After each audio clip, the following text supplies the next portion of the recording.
What happened from there? Like, you know, there's all kinds of shit that you kind of expect when you sign to a label, and like different artists get different levels of attention from the label. Obviously, when you think about Cash Money, they've had huge fucking artists over the years, but they've also had plenty of artists that didn't really go anywhere. Like, how much attention did you feel like you were getting? When it first happened, bro, it was like, you know, set the city on fire. Like, you know, like this nigga Saviii sounded like that shit was big. You feel me? It was big. And then let me see, it went left. Like it went left when after I got out. No, yeah, after I got out from that violation, I went on a high-speed chase in the 550. So that changed everything. Really? That time right there, I was in jail for 2 months. I went on a high-speed chase. I had guns on me. You feel me? We tossed the guns. They didn't find them, and then they just got me for a probation violation. And I ended up just doing like 80-some days. Right. 2 months and some change. But you felt like the label lost. 2 months and some change. They lost interest during that time. No, cause Birdman, he was sending me money and everything. You feel me? Even though I had money, he was still sending me money in a bank account every week that I was in jail for that time. When I got out, and you know, we was linking up and shit. We had a plan, but I'm not gonna lie, I could see that they already chose to move forward with Blueface. That's what it was. And it didn't seem like they were interested in doing both? I mean, no, they were, but I was on the back burner and I didn't want to be. Feel me? So I just started doing my own thing. I ain't gonna lie, I went rogue a lot. Really? I wasn't ready to be managed. You know what I'm saying? I didn't have a mental for it. I was still a young hothead.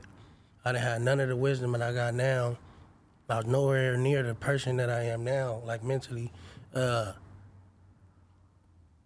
It was just my first experience doing shit, like, and I just wasn't ready for it. I wasn't ready, like, for the business part, bro, you feel me? And that's what I said. Like, as I got deeper into it, I seen that it's way more to it than just talent. Right. So that business part, I didn't have that shit all the way right because I fucked it up. All I had to do was just take guidance, right, and, you know, and just, you know, do what I'm supposed to do. Did you feel, was part of it like you taking it personal? Like, y'all were fucking with me, I go away for 2 months and now you're gonna do whatever? No, I wasn't. But because,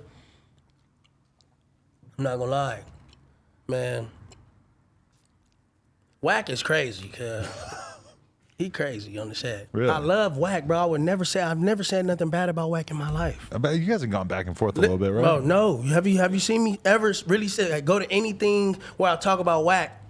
I never say nothing bad about him, ever. I always say that. Okay. I won't speak bad on his name because he's the one that gave me the opportunity in the first place. Where I come from, that's the hand that fed. Right. I would never, that's the first thing I'm gonna look at. You feel me? So I always come at him respectfully. Like, I always look at him like, you know, up here. You feel me? So, with that being said, we always clash because I just, you know, whatever I'm like, I just feel like I'm saying what I'm saying, he's saying what he's saying, but at the same time, he gonna get, like, what he say is right, but he gonna keep saying that shit, even after you didn't got it right.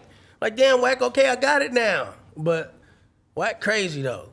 And we wasn't, I mean, I'm gonna take the fault, bro, when it come to that shit going left. With that, I'm gonna take the fall for that because it was me ultimately.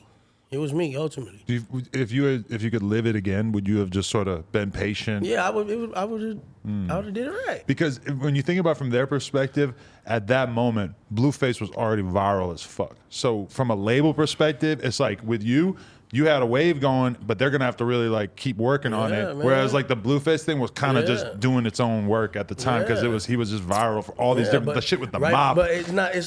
It's like they can't say they didn't give me my chance. You feel me?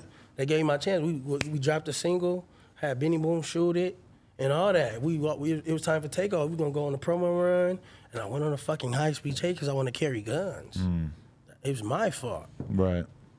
But coming from where you're coming from, you know. But I mean, that's what my mind and my heart and my soul was telling me to do at that moment. So I can't take it back. I don't regret it. If you could relive it, would you have just got the fuck out of Long Beach and like been posted up at the mansion or some shit, like, you know, get a rental somewhere far away from everything, or you just too in love with your city and shit? I would have did it way different. But like, shit, man, I'm not gonna lie. I did a lot of shit right. I mean, but when it comes to just like building something with like doing what I was supposed to do, bro, it didn't work, and it was supposed to. It was supposed to. That's the whole reason they seen it in me. But I feel like everybody would be more patient if they could go back in life. They'd be more patient with some certain things. Right. I don't regret it, but I would do a lot of shit different because a lot of shit I was just doing irrationally and like, with no type of thought behind it. Right. Just literally just moving on, like doing shit, bro. Right. No type of guidance. Yeah. Okay, guys, we want to thank you so much for getting us to 100,000 subscribers right here on the Clips channel. If you want to support, please click that subscribe button. We're trying to get to 200K. Thank you so much.